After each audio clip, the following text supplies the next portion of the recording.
Բարի երեկո, եթերում օրակարգն է, այս թողարկման հիմնական լուրերը նախ համառոտ։ Ավականու ընտրության նախնական արդյունքն ամփոփված է, հաղթող թիմը հայտնի, հանրապետականի ձայները մրցակից զույգի համեմատ կրկնակիից ավելի են։ Ընտրությունների որակի եւ ընթացքի գնահատականներ մրցակից թիմերից ՀՀԿ-ն շնորհակալ է, ելք ցույց տվողներն ընդունում են քվեարկության արդյունքը։ Նախագահ Սարգսյանը տնտեսական հարաբերություններն աշխուժացնելու օրակարգով Քաթարում է, ուղիղ միացում Դոհա։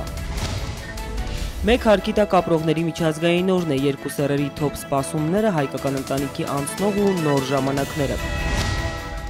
Եվ պապական հին խորհրդով, թե գիտական մեթոդով այգիներից սպասումները բարի են, բերքն առատ է լինելու։ Եվ այսպես կենտրոնական ընտրական հանձնաժողովն ամփոփել է Երևանի ավականու ընտրության նախնական արդյունքները։ Հայաստանի Հանրապետական կուսակցությունը ստացել է ընտրողների ավելի քան 71%-ի վստահությունը։ Ոչ պաշտոնական հաշվարկով ՀՀԿ-ին բաժին կհասնի ավականու 65 մանդատներից 46-ը, երկդաշինքին 14-ը, Երկիր-Ծիրանի կուսակցությունը կստանա 5 մանդատ։ Երևանի ավականու ընտրության նախնական արդյունքները հաստատված են, ԿԸՀ-ն արտահերթ նիստում միաձայն առանց հատուկ կարծիքի ամրագրեց։ Ելքդաշինքը հավաքել է ընտրողների 21, Երկիր-Ծիրանին 7,75 և ՀՀԿ-ն 71,25 հարյուրորդական տոկոսի ձայները։ Ընդամենը 46 անճշտություն է գրանցվել։ Հանձնաժողովի անդամները հերթով ստորագրեցին արձանագրությունը։ Տարոն Մարգարյանի վերընտրությունը քաղաքապետի պաշտոնում կարելի է կայացած փաստ համարել։ Նիստի օրակարգը սպառեցինք, նիստը հայտարարում եմ ավարտված։ Ավականու 65 մանդատները կբաշխվեն պարզ հաշվարկող ըստ քաղաքական ուժերի ստացած քվեների։ Մանդատները կհանձնվեն վերջնական արդյունքները հրապարակելուց, ահազանգերի ու դիմումների քննարկումից հետո, իսկ դիմումներ, այդ թվում ընտրակաշառքների մասին ԿԸՀ-ն չի ստացել։ 3 օրվա ընթացքում որևէ գրավոր դիմում բողոք չի ներկայացվել ոչ կենտրոնական ընտրական հանձնաժողով եւ ըստ ուրեմն 3 գիշերվա տվյալների նաև տարածքային ընտրական հանձնաժողովներ։ Բայց ժամանակ դեռ կա, մինչև առավոտյան ժամը 11-ը ԿԸՀ-ն կընդունի դիմումներ խախտումների մասին, իսկ ահազանգեր եղել են, վերլուծության ընթացքում են։ Կարող ենք փաստել մեկ բան, որ թե քանակական, թե բովանդակային առումով, եթե նայում էինք այդ հրապարակումները, այդ հաղորդումները եւ այլն, ապա դրանք աննախադեպ քիչ էին։ Զարուհի Փոստանջյանի հետ կապված միջադեպի առնչությամբ ԿԸՀ նախագահը պարզաբանեց, շտաբներն անձեռնմխելի տարածքներ չեն, բայց փաստորեն մուտքն ազատել չէ։ Բացառապես ասեկոսների, ենթադրությունների, չգիտեմ, անհասկանալի աղբյուրներից ստացված տեղեկությունների եւ այլնի հիմքով մուտք գործել եւ որևէ կուսակցության ընտրական շտաբ ու պարալիզացնել վերջիններիս աշխատանքը դա ուղղակի անկարելի է։ Տիգրան Մուկուչյանը խոստացավ քննարկել ու գնահատել յուրաքանչյուր խախտման մասին ահազանգ ու դիմում, բայց ընդգծեց, միջադեպն ընտրատեղամասից դուրս էր։ Հետևելով այդ ամենին, մեր դատողությունը մեկն է, որ ընտրական գործընթացը ընթացավ ընտրական օրենսգրքի պահանջներին ըստ էության համապատասխան։ Իսկ համեմատաբար ցածր 41% մասնակցությունը Տիգրան Մուկուչյանի խոսքով նույնպես արտառոց չէր։ Եկեք չմոռանանք, որ ընտրություններին մասնակցում էր ընդամենը 3 քաղաքական ուժ։ Դա իհարկե իր ազդեցությունը կարող էր ունենալ, որովհետև բազմաթիվ քաղաքացիներ ըստ էության գալիս են ընտրական տեղամասեր, բացառապես ելնելով այն հանգամանքից, թե որքանով են վերջիններս ուրեմն ցանկանում իրենց կողմ քվեն տալ այս կամ այն կուսակցությանը։ Ընտրություններին մասնակցող ուժերն արդյունքներն անվավեր ճանաչելու համար ժամանակ ունեն մինչև ուրբաթ ժամը 18-ը։ Արմինե Ուդումյան, Վաչագան Պետրոսյան, օրակարգ։ Նշեմ նաև, որ պաշտոնական տվյալով 474 տեղամասերում քվեարկել է 345,226 մարդ, ընտրողների ընդհանուր թվի 40,99%-ը։ Ամենաշատ ձայները ստացած քաղաքական ուժի ներկայացուցիչները արդեն մեկնաբանել են ընտրական օրվա թվերը։ Հանրապետականի փոխնախագահն ու խոսնակն ասել են, ընտրությունների նախնական տվյալները տպավորիչ են, բայց եւ կանխատեսելի։ Ընտրատեղամասերի փակվելուց րոպեներ անց օրվա ընթացքում քվեարկության գնացած քաղաքացիական պարտքը կատարած երևանցիներին շնորհակալություն են հայտնել ՀՀԿ գրասենյակից։ Քվեարկության մասնակցության ցածր տոկոսը Աշոտյանը բացատրում է հանգամանքով, որ բնակչությունը դիմընտրությունը համարում է ապաքաղաքական։ Երևանցին ընտրել է Երևանի զարգացման ծրագիր, կոմունալ տնտեսության, կրթության, առողջապահության, ասֆալտապատման հնարավորությունների եւ այլ սոցիալ-կենցաղային խնդիրների լուծման բանաձևեր։ ՀՀԿ փոխնախագահը հուսով է, որ քվեարկության օրվա եզակի միջադեպերը չեն ստվերի այս ընտրության որակն ու արդյունքը։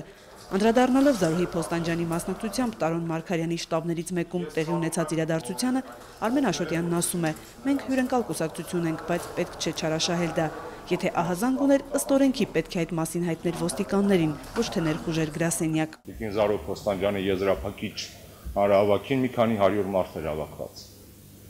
Եվ սա կարծում եմ լրացուցիչ հանգամանք էր քաղաքական ֆիասկոից խուսափելու համար այսօր որոշակի քաղաքական սրվածություն, լարվածություն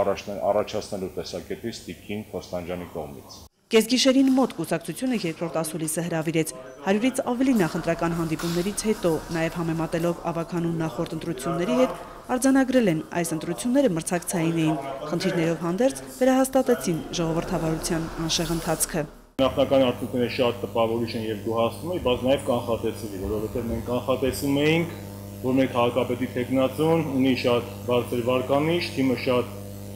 պրոֆեսիոնալ է։ ՀՀԿ-ի քաղաքական թիմը վստահ է իրենց տեխնացուի գլխավորությամբ նորընտիր ավականին կշարունակի արդյունավետ աշխատանքը հանուն Երևանի։ Մայա Խաչատրյան, Հերմինե Բաղդասարյան, Էդգար Դավթյան, օրակարգ։ Ավականու ընտրություններում երկրորդ տեղը զբաղեցրած քաղաքական ուժն ընդունում է ընտրության արդյունքները։ Ելք դաշինքի ցուցակը գլխավորող Նիկոլ Փաշինյանը քաղաքապետարան չի գնա, իր տեղը կզիջի ցուցակի մյուս անդամներին։ Գաղափարակիցներին Փաշինյանը խորհրդարանից կաջակցի։ Ելք դաշինքն ընդունում է մայիսի 14-ի Երևանի ավականու ընտրությունների արդյունքը։ Դաշինքը նախնական տվյալով կունենա 14 մանդատ։ Նիկոլ Փաշինյանը սակայն նախընտրում է պատգամավորական մանդատը։ Այս պահին պարզ է մի բան, ես գնում եմ ազգային ժողով, մյուսները ով համապատասխան ընտրական արդեն մեր հավաքած ձայների համապատասխան ավագանի է գնում է ավագանի։ Ելքն արձանագրում է, որ մայրաքաղաքում ունի համակիրների ամուր և կայուն հենարան։ Իրեն համարում է դաշինքի օգտին քվեարկած 70,000 երևանցիների պատվիրակը և ավագանիում հանդես է գալու նախ նրանց անունից։ Ընտրությունների վերաբերյալ դաշինքը հայտարարություն տարածեց։ Ընտրությունների պաշտոնական արդյունքները ընդհանուր առմամբ զորվել են ընտրություններին մասնակցած քաղաքացիների քվեարկության արդյունքում եւ ելք դաշինքին հաջողվել է արձանագրել իր օգտին տրված յուրաքանչյուր քվե։ Ելք դաշինքը չի բացառում, որ մինչև երեկո կպահանջի վերահաշվարկ մի քանի տեղամասերում։ Նրանք կդիմեն այդ քայլին, եթե ունենան քվեներ կորցնելու բավարար ապացույցներ։ Հայկ Հովհաննիսյան, Տիգրան Բաբայան, օրակարգ։ Երևանի ավականու ընտրությունների վերաբերյալ ահազանգերից գլխավոր դատախազությունն առանձնացրել է առերևույթ ընտրական բնույթի հանցագործության հատկանիշներ պարունակող 79 հաղորդում։ Դրանք ուղարկվել են ոստիկանություն և քննչական կոմիտե պատշաճ ստուգելու հանձնարարությամբ։ Ավականու ընտրության ընթացքում ընտրողներին կաշառք տալու կամ ազատ կամքի իրականացմանը խոչընդոտելու, դիտորդի աշխատանքին խոչընդոտելու, մեկից ավելի անգամ կամ այլանձի փոխարեն քվեարկելու, ընտրությանը մասնակցող անձանց լիազորությունների իրականացմանը խոչընդոտելու վերաբերյալ ոստիկանությունում ստացվել է 99 ահազանգ, դրանցից 34-ով հետաքննություն է կատարվում, 65-ը ստուգվում է։ Մարդու իրավունքների պաշտպանի աշխատակազմի թեժ գծով էլ ստացվել է 9 ահազանգ։ Քաղաքացիներին տրամադրվել է իրավաբանական խորհրդատվություն։ Ընտրությունների արդյունքը սպասելի էր և միանգամայն կանխատեսելի, այդ արդյունքը վերջին հաշվով բավարարում է գործնականում բոլորին, հայտարարել է քաղաքագետ Ալեքսանդր Իսկանդարյանը։ Իսկ ընտրողների փոքր մասնակցության պատճառը նրա խոսքով այն էր, որ նախ մասնակից կուսակցություններն էին քիչ, իսկ այն մարդիկ, որոնք անցած ընտրություններում քվեարկում էին այլ կուսակցությունների օգտին, պարզապես չեն եկել տեղամասեր։ Ինչ ցույց տվեցին ընտրությունները, պարոն Փաշինյանին չհաջողվեց հավաքել ամբողջ բողոքական ընտրազանգվածը, քանի որ այդ նույն դաշտում էր խաղում Զարուհի Փոստանջյանը, և երկրորդ այլ կուսակցությունների ներկայացուցիչներ չեկան տեղամասեր, մասնակցությունը ցածր էր։ Գերմանիայում գլխավոր թեման ևս ընտրական է, դրանց արդյունքն աննախադեպ։ Հյուսիսային Ռեյն-Վեստֆալիա դաշնային հողում անակնկալ պարտություն են կրել սոցիալ-դեմոկրատները։ Մարտին Շուլցը հիասթափված է, բայց ընդունել է պարտությունը։ Գերմանիայի հյուսային Ռեյն-Վեստֆալիա դաշնային հողի խորհրդարանական ընտրություններ են անցկացվել, որոնց ժամանակ սոցիալ-դեմոկրատական կուսակցությունը, որը Գերմանիայի ողջ պատմության ընթացքում ձայների առավելություն է ունեցել, այդ տարածաշրջանում պարտություն է կրել ստանալով 37% ձայն։ Առաջին տեղում կանցլեր Անգելա Մերկելի քրիստոնյա դեմոկրատական միությունն է, որը հավաքել է ձայների 34.2%-ը։ Երրորդ տեղում լիբերալ ազատ դեմոկրատներն են 12.2% ձայնով։ Սոցիալ-դեմոկրատները հերոսաբար ընդունել են իրենց պարտությունը, ինչը նշանակում է կորցնել կառավարումն այդ տարածաշրջանում։ Կուսակցության առաջամարտիկ Մարտին Շուլցը Եվրախորհրդարանի նախկին նախագահը իր հիասթափությունն է հայտնել պարտության առիթով։ Սա ծանր օր էր մեզ համար։ Մենք խոշոր պարտություն կրեցինք այս ընտրություններում, բայց առջևում դաշնային ընտրություններն են։ Մենք կշարունակենք պայքարը սեպտեմբերի 24-ին։ Բունդեսթագի ընտրություններին 3 ամսից ավելի ժամանակ կա եւ սոցիալ-դեմոկրատները հույս ունեն հաղթել։ Դաշնային այդ հողի խորհրդարանում ստանալով 65 տեղ քրիստոնյա դեմոկրատներն էլ կունենան իրենց վարչապետը։ Այդ պաշտոնը կստանձնի Արմին Լաշետը։ Հյուսեյն Ռեյն-Վեստֆալեն Գերմանիայի տնտեսապես հարուստ ու խիտ բնակեցված շրջանը եւ ընտրություններն այդ տարածաշրջանում համարվում են սեպտեմբերի 24-ին կայանալիք Բունդեսթագի ընտրությունների գլխավոր փորձը։ Գերմանիայի գերագույն օրենսդիր մարմնում էլ որոշվում է երկրի ապագա ղեկավարի կանցլերի հարցը։ Մարիամ Խիթարյան, օրակարգ։ Պաշտոնական այցով Քաթարում գտնվող նախագահ Սարգսյանն առանձնազրույց է ունեցել Քաթարի էմիր Թամիմ բին Համադ Ալ Թանիի հետ, ընդգծելով, որ արաբական աշխարհի հետ Հայաստանն ունի յուրահատուկ հարաբերություններ հիմնված դարավոր բարեկամության վրա, Սերժ Սարգսյանը նշել է, որ մեր երկիրը շահագրգիռ է Քաթարի հետ բարձրաստիճան քաղաքական երկխոսության ակտիվացմամբ եւ բոլոր ոլորտներում գործակցության խորացմամբ։ Զրուցակիցները քննարկել են երկու երկրների միջև մուտքի արտոնագրի ազատականացման հնարավորությունը, քաթարական ավիաընկերության հետ գործակցությունը զարգացնելու հեռանկարը, կարևոր համարել երկու երկրների միջև իրավապայմանագրային դաշտի ընդլայնումը, միջկառավարական հանձնաժողովի նիստերի անցկացումը։ Հայկական կողմից առաջարկվել են տարբեր ոլորտներում մի շարք ներդրումային ծրագրեր։ Դիտարկվել է Հայաստանի տարանցիկ հնարավորությունների օգտագործումը։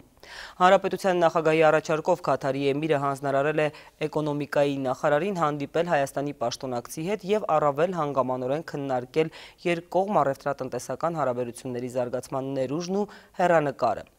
Նշեմ, որ Քաթարում է նաև մեր նկարահանող խումբը, Քաթարից տեսանյութ ենք սպասում ամեն վայրկյան եւ այն կներկայացնենք ստանալուն պես։ Գարեգին երկրորդ ամենայն հայոց կաթողիկոսը մեկնել է Մոսկվա, Ռուսաստանի եւ Նոր Նախիջևանի հայոց թեմի հիմնադրման 300-ամյակի առիթով վաղ այնտեղ կգումարվի Գերագույն հոգևոր խորհրդի հերթական ժողովը։ Միջազգային լրահոսից Եմենում խոլերայի համաճարակ է բռնկվել եւ երկրում հայտարարվել է արտակարգ դրություն։ Կարմիր խաչ միջազգային կազմակերպության տվյալով վերջին 2 շաբաթվա ընթացքում 115 մարդ է մահացել, 8000-ից ավելին էլ համարվում է բացիլակիր։ 2014 թվականին սկսված քաղաքացիական պատերազմի պատճառով Եմենի իշխանությունը անհրաժեշտ միջոցներ չունի համաճարակի դեմ պայքարելու համար եւ դիմել է առողջապահական միջազգային կազմակերպությունների օգնությանը։ Աղետի գոտում են հայտնվել մայրաքաղաք Սանան եւ նրա հարակից շրջանները, որտեղ 8 միլիոն մարդ է ապրում։ Հայաստանի արտաքին գործերի նախարարությունն էլ փորձում է ճշտել արդյոք համաճարակից տուժածների թվում կան հայեր, թե ոչ։ Նոր աղմկահարույց զարգացում Հրանտ-Դինքի սպանության գործով դատաքննության ընթացքում Թուրքիայում հայտնի մաֆիայի պարագլուխ Քյուրշուդ Ելմազը վկայություն է տվել, որ թուրք կրոնական քարոզիչ Ֆեթոլլա Գյուլենի Հիզմետ խմբավորման անդամներն Անկարայում իրեն առաջարկել էին կազմակերպել Դինքի սպանությունը։ Ասացին, որ Դինքը փորձում է ակտիվացնել հայկական լոբին Թուրքիայում, ինչը մեր երկրի համար մեծ վտանգ է ներկայացնում, եւ առաջարկեցին ստանձնել նրա սպանության գործը, ասել է Ելմազը, հավելելով, որ հանդիպումը տեղի ունեցել գյուլենականներին պատկանող մի հյուրանոցում։ Եվ այժմ ինձ հուշեցին, որ մենք տեսանյութ ունենք Քաթարից, հիշեցնեմ, Հանրապետության նախագահը պաշտոնական այցով գտնվում է այդ երկրում, այսօր կայացել է մեր երկրի ղեկավարի եւ Քաթարի էմիրի առանձնազրույցը։ Ինչպես ներգրավել գազի համաշխարհային պաշարների երրորդ հսկայի կապիտալը Հայաստանում, ինչպես Հայաստան դարձնել ներդրումների հարթակ սոցիալական երկրների, մասնավորապես Քաթար պետության համար։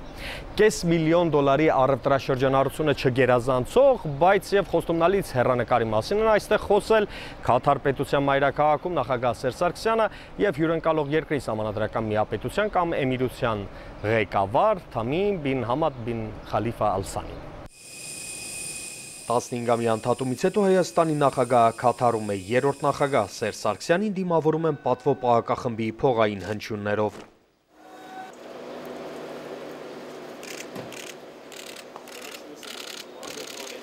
Թագավորական պալատը հասակակից է 46-ամյա Քաթար պետության, 10 տարով էլ մեծ էմիրից։ Թամիմ Ալ Սանին Սերժ Սարգսյանի հետ հանդիպում է առաջին անգամ փակ ու ընդլայնված ձևաչափերով։ Օրակարգում տնտեսական գործակցության կամուրջների հիմնումն է քաթարական ոչ այնքան նավթագազային կապիտալի ներարկումը հայաստանյան տնտեսություն։ Հայաստանյան ներդրումային գրավչությունը ստվարածավալ թղթապանակով տնտեսական զարգացման նախարարը ներկայացնում է քաթարցի պաշտոնակցին։ Պայմանավորվել են պահել առաջիկայում հանդիպելու պայմանավորվածությունը։ Ես հրավիրեցի իմ գործընկերոջը Հայց Կատարի Հայաստան։ Մենք առաջարկենք, որպեսզի ներդրումներ իրականացվի գյուղատնտեսության, քաղաքաշինության, ճանապարհաշինարարության եւ զբոսաշրջության ոլորտներով հիմնական։ Սև ոսկու եւ կապույտ վառելիքի երկիրը դիվերսիֆիկացնում է տնտեսությունը։ Արտաքին առևտուրը գերազանցել է 25 միլիարդ դոլարը։ Հայաստանի տնտեսական պասիվությունը հնարավոր է լրացնել էմիրատական տարբերակով, բիզնեսը բիզնեսին կամ B2B ձևաչափով հանդիպումներ անցկացնելով Դոհայում կամ Երևանում։ Մենք ընդունում ենք, որ դա շատ ցածր մակարդակի այսօր առևտրաշրջանառություն եւ երկկողմանի ցանկություն այդ առևտրաշրջանության ծավալները կտրուկ ավելացնելու շուրջ։ Եվ մենք իմ գործընկերոջ հետ պայմանություն ձեռբերեցինք, որ կլինենք անդադ կապի մեջ, կփորձենք համ պետական մասնավոր համագործակցության շրջանակներում, համ էլ մասնավորի հետ կազմակերպենք, որպեսզի այդ ապրանքաշրջանառությունը կտրուկ աճի։ Մեկ տարում 280 թռիչք վայրեջ կատարած Qatar Airways-ը հայկական ավիաշուկայում խոստումնալից հեռանկարի է սպասում։ 26470 ուղևոր փոխադրած ավիաընկերությունը մտադիր է նոր զարկ տալ թևերին։ Նրան այդ գործում կօգնի նաև Մերձավոր Արևելյան Սփյուռքից ու Հայաստանից այստեղ բիզնեսով ու ծառայությունների ոլորտում զբաղվող 600 հոգի հաշվող հայկական համայնքը, որի հետ էլ Հանրապետության նախագահը կհանդիպի ուշ երեկոյան։ Աբրահամ Գասպարյան, Արմեն Անդրեասյան, օրակարգ Դոհա, Քաթար։ Այժմ սահմանի մասին գիշերն առաջնագծում հակառակորդ հրադադարը հայ դիրքապահների ուղղությամբ ավելի քան 1000 խախտել է, արձակելով ավելի քան 1000 կրակոց։ Պաշտպանության բանակը լիակատար վերահսկում է առաջնագծի իրավիճակը։ Հունիս-հուլիս ամիսներին սահմանված ժամկետում պարտադիր զինվորական եւ այլընտրանքային ծառայություն անցած զինծառայողները կզորացրվեն, իսկ մայիս-հուլիսին պարտադիր զինվորական ու այլընտրանքային ծառայությունների կզորակոչվեն Հայաստանի Արական սեռի այն քաղաքացիները, որոնց 18 տարին լրանում է մինչև 2017 թվականի հունիսի 30-ը ներառյալ, ինչպես նաև նրանք, որոնք նախկինում տրված տարկետման իրավունքը դադարել է մինչև 2017 թվականի հունիսի 30-ը։ Այս մասին հրամանագիրը ստորագրել է նախագահ Սարգսյանը։ Ապրիլյան հերոս Վլադիմիր Ալիխանյանի անունով Վարդերի պուրակ է բացվել Դիլիջանում։ Պուրակի բացմանը ներկայ է եղել նաև Գայանեթ Համամյանը։ 120 Վարդենի ապրիլյան պատերազմում զոհված զինվորների հիշատակին։ Տուն կսկսեցին հերոսացած դիլիջանցի Վլադիմիր Ալիխանյանի ծնողները, շարունակեցին Դիլիջանի պետական քոլեջի ուսանողները։ Ինչքան էլ անենք, ինձ թվում է միևնույնն է շատ քիչ է արտահայտելու այն մեծ սերը ու երախտիկը, որ զգում ենք եւ Վլադիմիրի եւ իր զոհված բոլոր ընկերների նկատմամբ։ Վլադիմիրը այս քոլեջի շրջանավարտ էր, նրա անունով էլ կկոչվի պուրակը։ Մի հիշողության անգամ Վլադիմիրից, միևնույն ժամանակ այո սփոփանք եւ մի քիչ ցավը թեթևացնեն կողքից։ Ուսանողները նաև շարադրություններ եւ բանաստեղծություններ են նվիրել նրան։ Քոլեջի երկրորդ կուրսի ուսանողուհի Աստրիկը բացի հանգ ու բառից նաև զենքից օգտվել գիտի, ասում է, եթե հարկ լինի, ինքն էլ հայրենիքի համար զենք կվերցնի։ Իրենք իրենց օրինակով սովորեցնում են մեզ անգամ կյանքը չխնայել հայրենիքի համար։ Վարդերի պուրակում կտեղադրվի նաև խաչքար։ Գայանեթ Համամյան, Մհեր Թամրազյան, օրակարգ։ Այսօր կեսօրին Վանաձորում բեռնատար մեքենայի անվադողերի տակից ասֆալտը պարզապես հոսել է եւ մեքենան խորը թաղվել է գետնի մեջ։ Քաղաքային իշխանությունները դեռևս պատասխան չունեն վթարի պատճառի մասին, իսկ վարորդների համար գաղտնիք չէ Վանաձորի փողոցների ասֆալտածածկույթի աղետալի վիճակը։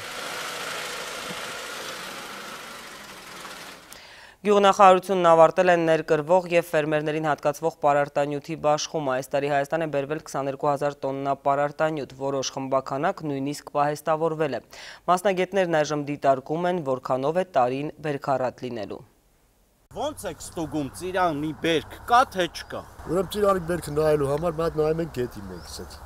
2 րոպե հետո նայում ենք վերև։ Թե ծառի վրա բերքն անմիջապես երևաց, ուրեմն տարին առատ է։ Բերքանուշում բերքի առատությունը որոշելու հին խորհուրդը դեռ չեն մոռացել։ Համեցեք, օգտվեք, սոգոր գերեք։ Սոգոր կա, բայց որ ուտեք։ Կանչի չկա։ Ձմռանը ցածրադիր գոտիներում ցուրտը երկար պահպանվեց, սակայն թեև ոչ անցած տարվա պես, բայց բերքառատ տարի սպասվում է, ասում են Արարատի այգետերերը։ Դո 1, 2, 6 ծիրան այլ։ Այգեգործ Լեռնիկն արդեն երկրորդ անգամն է ջրում այգին, հուսով, որ ինչպես անցած տարի, այնպես էլ այս ամառ արտահանման համար լավ բերք է քաղելու։ Մարզերից սպասվող բերքի թվերն այժմ ամփոփում են նաև գյուղատնտեսները։ Այն այգիներում, որտեղ որ կատարվել են ճիշտ մշակություններ, ագրոտեխնիկական կանոնները պահպանվել են, ամեն դեպքում ցույց է տալիս աշխատանքի արդյունքը կա բավականին բերք։ Սրտահարված են այն խաղողի այգիները, որտեղ այգեթաղ չի արվել, կան այգիներ, որոնք մինչև 90%-ով են սրտահարվել։ Համբալություններին այգին չծածկին, ցուրտը տարավ, խաղողը։ Թեև տարվա այս շրջանը գյուղացիները համարում են կարկտահարության ամիս, լուրջ վնասներ դեռ չեն գրանցվել։ Թույլ կարկուտ նկատվել է Արագածոտնում, Կոտայքում ու Սյունիքում։ Վահե Կոստանդյան, Ռոմիկ Խաչատրյան, օրակարգ։ Այսքանը օրվա լրատվական օրակարգը կամփոփենք մեր գլխավոր թողարկմանը երեկոյան 9-ին հանդիպելու ենք այդ ժամին։